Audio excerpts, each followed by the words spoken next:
राज्यों के तापमान में गिरावट, बारिश और पहाड़ी इलाकों में बर्फबारी देखने को मिली। जम्मू कश्मीर में बर्फबारी के बाद नज़ारा देखने लायक हो गया। सुबह से ही राज्य के कई शहरों और इलाकों में बर्फबारी जारी है। इनमें राजौरी का धना मंडी, पीर पंजाल, पुलवामा, कुपवाड़ा, भद्रवाह घाटी का नाम शामिल है। तस्वीरें आप देख रहे हैं, तस्वीरें हम आपको दिखा रहे हैं दिल्ली, शिमला, मनाली, गंगोत्री, अनंतनाग, डोडा, बडगाम, बारामूला की इन तस्वीरों को जरा देख लीजिए। स्नोफॉल से किस तरीके से मौसम सुहाना हो गया है, पर्यटकों के चेहरे खिल गए हैं। जो पर्यटक सैर सपाटे के लिए आए थे, स्नोफॉल देखकर अब वो अपनी खुशी का इजहार कर रहे हैं।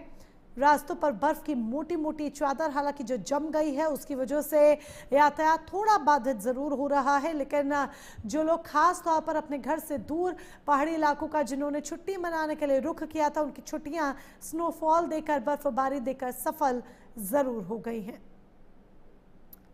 हालांकि मौसम विभाग की तरफ से भी आगे आने वाले दिनों को देखते हुए अलर्ट जारी कर दिया गया है। बर्फबारी की वजह से चेतावनी जारी की गई है। लोगों से सतर्क रहने की भी अपील की गई है।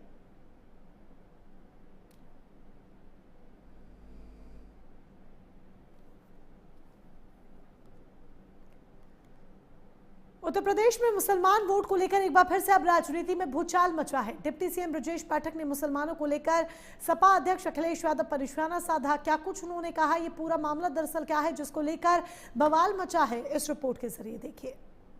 समाजवादी पार्टी के लोग तरह तरह के हथकंडे अपना रहे हैं। वो बता रहे हैं कि हम ये करेंगे, वो करेंगे। आप मुझसे ये पूछो, मैं अपने कार्यकर्ताओं से पूछता हूं, केवल दो बात समझ लो, जब कभी जाए सपा वाले मिल जाए, केवल जाति आधारित पार्टियां हैं। अगर समाजवादी पार्टी को मुस्लिम समाज छोड़ दे तो ये 2% की पार्टी रह जाएगी, प्रधान नहीं जिता पाएगी। यूपी के डिप्टी सीएम का ये बयान जितना तीखा लग रहा है, इस बयान के मायने उससे भी कहीं गहरे हैं। ये आवेश में आकर दी गई सियासी बयानबाजी नहीं है, बल्कि यूपी की सियासत में सपा की जमीनी हकीकत को बखूबी बयान कर रही है। समाजवादी पार्टी खुद को मुस्लिम वोट बैंक का अलमबरदार समझती है, लेकिन यूपी की सियासत में एआईएमआईएम के एंट्री के ऐलान के बाद से ही मुस्लिम वोटरों को लेकर एक नई बहस छिड़ गई है। समाजवादी पार्टी के लोग तरह तरह के हथकंडे अपना रहे हैं। वो बता रहे हैं कि हम ये करेंगे, वो करेंगे। आप मुझसे ये पूछो, मैं अपने कार्यकर्ताओं से पूछता हूं, केवल दो बात समझ लो, जब कभी जाए सपा वाले मिल जाए, केवल जाति आधारित पार्टियां हैं। अगर समाजवादी पार्टी को मुस्लिम समाज छोड़ दे तो ये 2% की पार्टी रह जाएगी, प्रधान नहीं जिता पाएगी। डिप्टी सीएम ब्रजेश पाठक के इस बयान ने यूपी के सियासी गलियारों में सुगबुगाहट बढ़ा दी है। सवाल उठने लगे हैं कि क्या सच में सपा के मुस्लिम वोट बैंक पर खतरा मंडराने लगा है, क्योंकि यूपी की सियासत में मुस्लिम वोट बैंक का जिक्र सपा को रास तो बिल्कुल नहीं आ रहा है। सियासी गलियारों में गूंज रहे ये बयान 2027 के विधानसभा चुनाव में सपा के लिए मानी जा रही सबसे बड़ी आफत की दास्तान बयां कर रही है। बागपत से डिप्टी सीएम का ये बयान भी उस वक्त आया है जब सत्ता के गलियारों में बस एक ही सवाल गूंज रहा है कि बिहार और महाराष्ट्र के बाद यूपी में किसका होगा वोटे मुसलमान। यूपी में बयानों की बयान बस इसी सवाल के इर्द गिर्द घूम रही है, लेकिन सपा है कि हर दावे को नकार कर अपनी नाक और धाक बचाने में लगी हुई है। विभाग में कोई सुनवाई है नहीं, तो उल्टे सीधे जो बयान दे रहे हैं, तो लगता है कि उनका इलाज की जरूरत है उनको। भारतीय जनता पार्टी अगर नफरत के एजेंडे से हट जाए, हिंदू मुसलमान के एजेंडे से हट जाए, मंदिर मस्जिद के एजेंडे से हट जाए, तो शायद उसको कोई पूछने वाला नहीं मिले। और पाठक जी का तो दल, उनको वो तो दल बदलने में माहिर हैं। जैसे ही वो नफरत के एजेंडे से हटेंगे, वो किसी दल में शामिल हो जाएंगे। समाजवादी पार्टी पीडीए नारे के साथ अपने चुनाव की तैयारी कर रही है, और पीडीए समाजवादी पार्टी के साथ है। मुसलमान, पिछड़ा, दलित और अब तो ब्राह्मण भी साथ है। तो पाठक जी को तो देखना चाहिए कि उनका समाज भी समाजवाद के साथ चला जा रहा है, समाजवादी पार्टी के साथ आ रहा है। अब उनकी जगह भी भाजपा में बचेगी या नहीं बचेगी। यूपी में विधानसभा चुनाव की आहट के साथ ही मुस्लिम वोट बैंक की सियासत ने जोर पकड़ लिया है। दरअसल इसके पीछे की सबसे बड़ी वजह है असदुद्दीन ओवैसी की पार्टी AIMIM की मजबूत दावेदारी।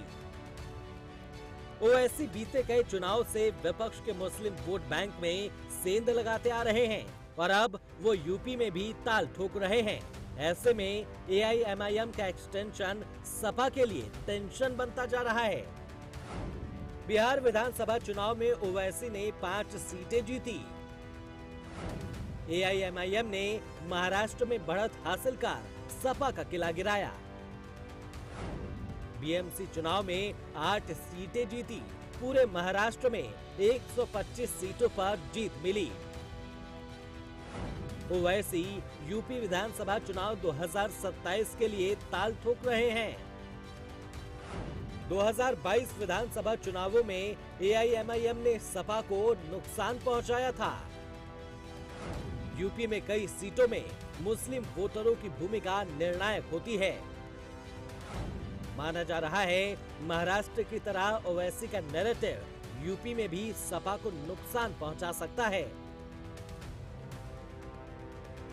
यूपी के कई विधानसभाओं में मुस्लिम वोटर निर्णायक की भूमिका निभाते हैं।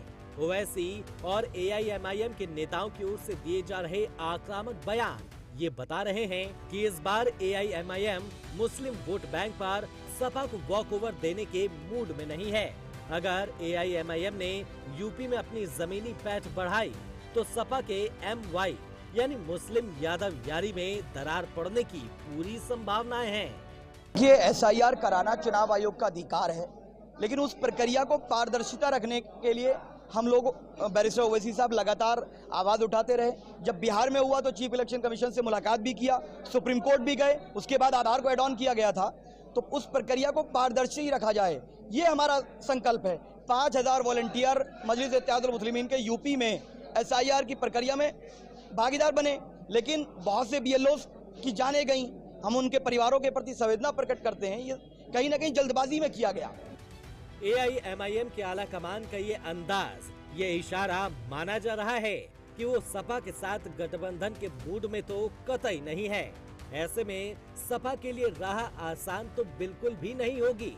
इधर बीजेपी भी बीते कुछ सालों से पसमानदा मुसलमानों पर अपनी पकड़ मजबूत कर चुकी है। यूपी में 20% मुस्लिम आबादी 2 हिस्सों में बटी हुई है। मुस्लिमों में 15 से 20% आबादी अशराफ मुस्लिमों की है। यूपी में पसमानदा मुसलमानों की हिस्सेदारी 80 से लेकर 85% है। पीएम मोदी का फोकस पसमानदा मुस्लिमों पर रहा है। बीजेपी का अल्पसंख्यक मोर्चा यूपी में मुस्लिम सम्मेलन भी करा चुका है। यूपी की सियासत में पसमानदा मुस्लिम वोटर डिसाइसिव माने जाते हैं, यानी इनका वोट जिधर गया उसकी जीत तय मानी जाती है। और मोदी सरकार ने पसमानदा मुसलमानों को बीजेपी से जोड़ने के लिए जमीनी स्तर पर काम किया है।